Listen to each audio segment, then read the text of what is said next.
Hey guys, I'm here with meteorologist Kat Campbell. We are talking about this winter storm that we're expecting this weekend, Saturday and Sunday. No, both are WRAL weather alert days. We're expecting snow, ice, the whole lot. What we don't know right now is if we do see that snow, how much we're going to see. But we do know it's going to be high impact, and that's the key at this phase. I don't want to get into the exact numbers because it's so complex when you get a mix of snow, sleet, and freezing rain in the area.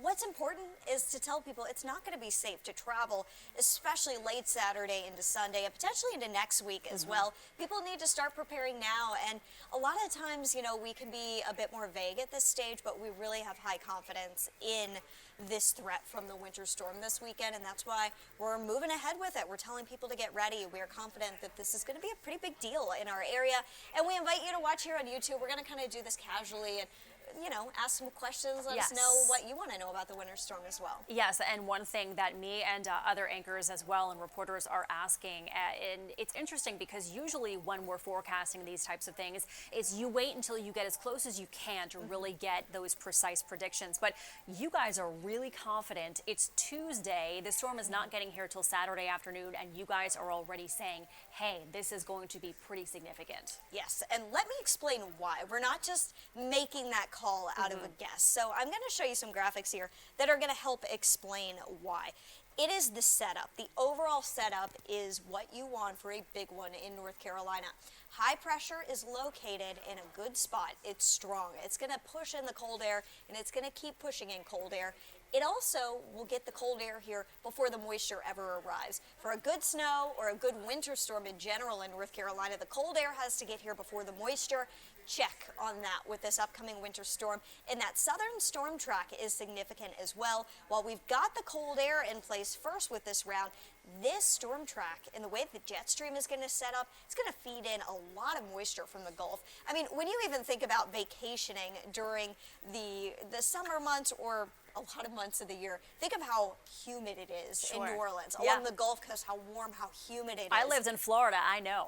Exactly. Yes. It is that, you know, just bowl down there where the humidity lives, and you can pump in a lot of moisture, and that's not just the case during hurricane season. That's the case year-round. So we're going to pump in a lot of moisture. We got a lot of moisture. We got a lot of cold air. We got the recipe for a big one here. We just have to pinpoint the precipitation types, and that gets complicated with the precipitation types. We actually have to do a little math in weather. We take a lot of math class, and I want to show you a good comparison here. I'm pulling up my graphic system so you can really get a better feel for why this is interesting in our area. We're going to take the graphic here. 1 inch. Let's say you've got 1 inch of liquid, 1 inch of rain if it's warm enough to be rain outside in the cloud. What's going to happen is that turns into, on average, about 10 inches of snow if it is freezing all the way from the cloud to the surface. If it is not, that is just 1 inch of sleet and 1 inch of freezing rain. So what we're doing, we're figuring out right now how much liquid do we have. Is it 2 inches of liquid? And then we've got to break down kind of a ratio of how much of that will fall as snow, how much of that will fall as sleet. And you can see a huge difference there in how that works.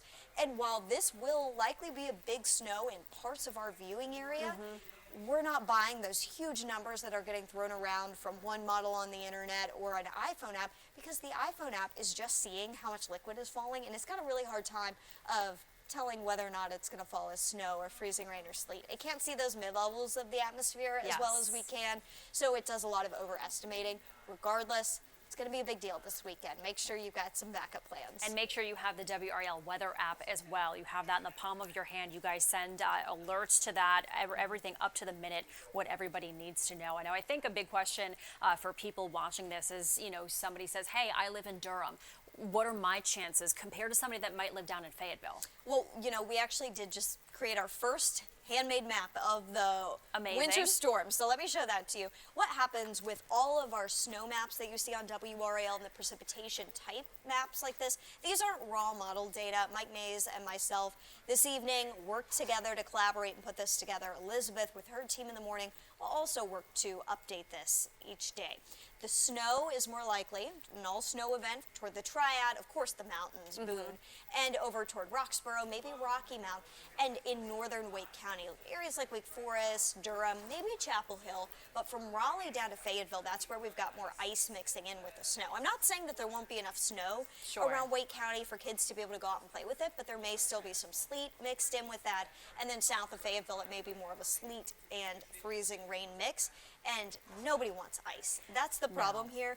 Nobody wants to deal with the ice, and unfortunately, with this setup, I don't see us escaping an ice storm in at least part of our viewing area. We're just going to be tracking how far north or south that kind of swath of ice will end up being, and I know nobody wants to hear it, but we're going to have to keep an eye on that. That's a concern with power outages, and that's one of the reasons why we issued the WRAL Weather Alert Days so early. We want people to get on top of this and actually start preparing now.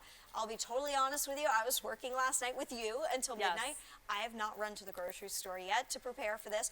I do have snow melt. I keep that on hand during the winter months. I got my sled. Well, you need the bread and the milk. You need to go to the grocery store. I think I'll go with other beverages. And you know, one thing to note, it's going to be really cold outside, so in terms of refrigeration, you can almost do like what they do in the Midwest and up north. And store your food and groceries outside. Yeah, at least some of them that maybe aren't as high risk. Things like cheese or your jelly for your peanut butter and jellies.